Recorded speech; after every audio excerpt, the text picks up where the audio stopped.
Chris Robertshaw is our guest here in the studio. It's all about the rally. He's seen my interview with DOI particularly, and I think that's got you going, as they say. What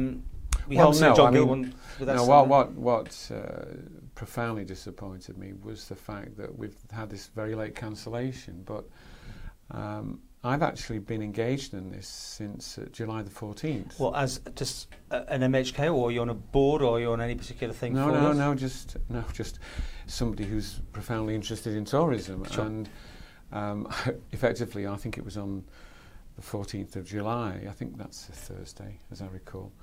I was not in my own business, and I got a call from the rally organisers saying, could I help? And I said, why? And they said, well, because the DOI have pulled the rally on us. And I said, you're joking. And they said, no, that's so. I met the rally organisers to try to establish what on earth was going on, and took the view that the following morning, the Friday morning, the most appropriate thing to do was to go down to DOI and try to find out myself what was going on. But why me? Let me explain that when the car rally organisers contacted me, I said, well, have you spoken to the Minister of Department for Enterprise, Lawrence? Lawrence, or not DOI. Skelly. You're going to Enterprise, okay? Yes, because they represent tourism. Yes. And they said, oh yes, we've been to him, and he's effectively said there's nothing he can do. He didn't. I got the distinct impression he wasn't interested, and in fact he hasn't taken much of a profile since. It's what you speaking with Mr. Skelly. This is you two. No. Or them saying that they were getting this. No, the rally organisers said to me that they'd approached him, right, that he'd made inquiries, and quote unquote, there's nothing he could do. But you talked to him obviously since, right? No, I haven't. Why? Simply because he's already indicated his position. I mean, I've already asked for Lawrence Skelly's resignation before, I think on an interview with you, because he simply does not fight the corner for tourism at all. Now, we could come back to that if you like, but so I thought, well, let's try and find out why DOI are taking this somewhat intransigent position. So I went down. They were very courteous on the Friday morning, and I met them, and I asked a very simple question. I said, look, is this situation recoverable? We're not that far away from the rally now, and there's a lot of people got bookings, hotels have got bookings, the ferry's got bookings, lots and lots of rally drivers and competitors have committed. Were there lots of bookings though? Were there lots of bookings? I mean, is it a big event? Do you know how big it is? It's given to, I understand that it's the third biggest tourism event on the island. Well, that would be huge then. Yeah, it brings in between £1.5 and £2 million revenue. Less than TT but bigger than something else or whatever, but that's massive. It's a very important event, right. So that's why I'm interested. I just simply can't believe what's going on. So I met the acting CEO of DOI. Nick Black wasn't available at the time. I think he was on holiday or leave or something. And I asked the person I've just mentioned, was the situation recoverable? And I didn't get an answer, but I was invited to speak to the person who'd written the letter to the organisers to say, it's off. We're not going to support the course stages effectively.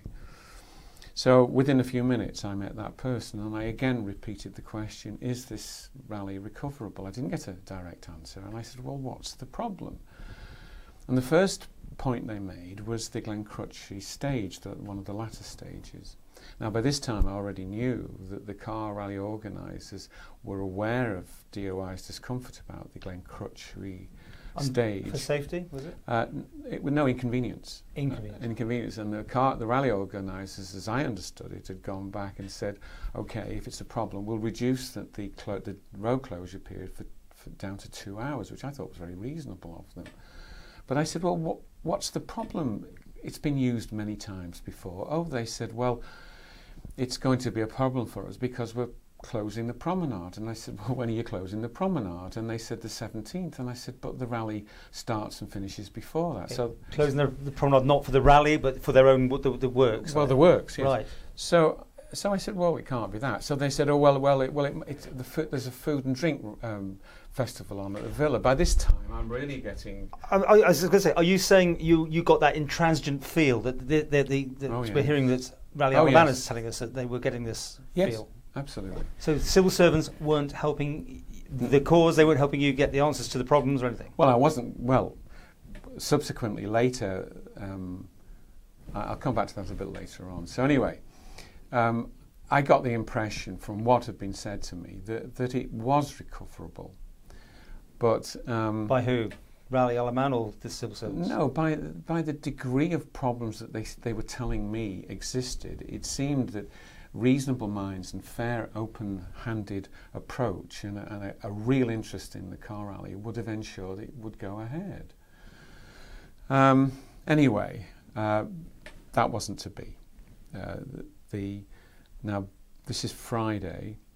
Nothing significant was happening at all. So I thought, well, this needs to be dealt with. So over the weekend, I thought, this simply cannot be left like this. It's ridiculous.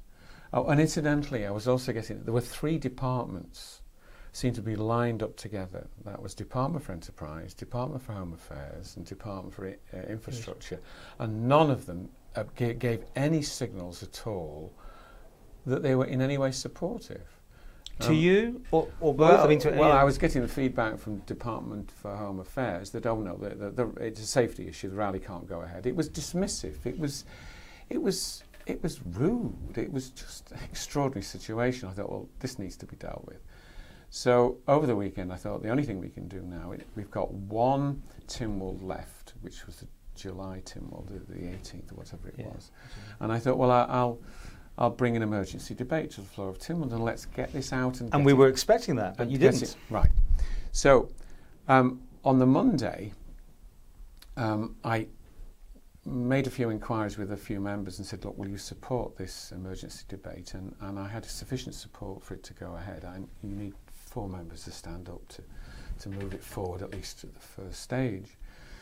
And so I prepared myself very carefully, got all the timelines and all the information I've been given at that point, ready for the Tuesday morning, because emergency motions can actually happen first, as you know. Mm-hmm. However, by the Monday, it became clear that Department for Infrastructure were willing to have a meeting with the rally organisers. Now, I've heard from the latest interview that DOI is saying, well, actually, it was the rally organisers who asked for that meeting, not the Department for Infrastructure saying they wanted that meeting. Right. That was in your interview. Okay. There's so many things back and forwarding. It's exactly. Like, hard to know who's saying so what. I thought, well, in the final analysis on the Tuesday morning, is it the best thing or not to have this go into an emergency debate if there's a real chance, after all, that this can be resolved on the Thursday? Because that's when the meeting was going to take place. So I decided at that stage, let's pull back, let's just give everybody a chance to be rational and reasonable and find a way forward. So that's the reason I withheld the emergency debate. Do you wish now with hindsight you had gone ahead with that? No, because by the Thursday when the meeting took place and I was invited to attend it, there were 3 departments there. There was the Department for Home Affairs, there was Department for Enterprise, and the so you had them all there?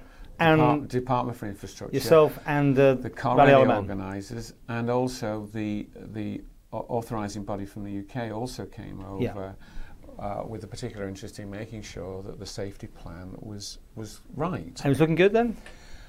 On the Thursday, I was uncomfortable with the meeting because all 3 departments seemed to be battering the car rally organisers. I found that quite extraordinary. But there has been in the past, I think even last year, things were right to the wire, weren't they? So has there not been a history of problematical... Yes and no, but let's come back to that afterwards. But so many things to come back to. I don't know if we're going to... Well, okay, so what surprised me was that the Department for Enterprise's position reflected Lawrence Skelly's position, which was, they weren't trying to fight the corner for the car rally organisers. They seem to have taken. But why would they want to not run this thing? I mean, what would be the point? You're saying it's putting bed spaces up and everything else like that, bringing tourist element. It all sounds like, we do what we do, and we can what we can. The Isle of Man is doing this, but why would they want to be so negative? They seem to have ganged up on the car rally organisers to a very considerable extent, and obviously... They were running late with paperwork though, weren't they? Well, were they not? hang on a second. Now, when I first became aware of the fact that the Department for Infrastructure had said, no, this isn't effectively, we can't support this, that was 8 weeks out, right? In the UK, safety plans in their initial stages don't have to be with the authority concerned until 6 weeks beforehand. Now, they were missing the deadlines that were set. Yes, but there were mitigating factors to some degree, because the car rally people had difficulties the year before for a particular reason. Incidentally, this has been running since 1965 and very successfully. Yes. We're talking about some, shall we say, disruption just in the latter few years, but particularly last year. And in order to try to resolve the situation, the car rally organisers recruited a top-line safety organiser in the UK who provides the safety plans for UK car rallies. I think to some extent the impression I got was that he wasn't quite complying to the early deadline that the Department for Infrastructure had created, because he was working to the UK standards. So, you know... There's so much going on here, isn't there? Let's face it. It's all, one says one thing, one says another, but I suppose you're giving it a slight difference that you were in these meetings. Yes, I was. Can we just hold it there for a minute, because we make this a part two, because it's so long, we've got to think. So more of this with Chris Robertshaw coming up.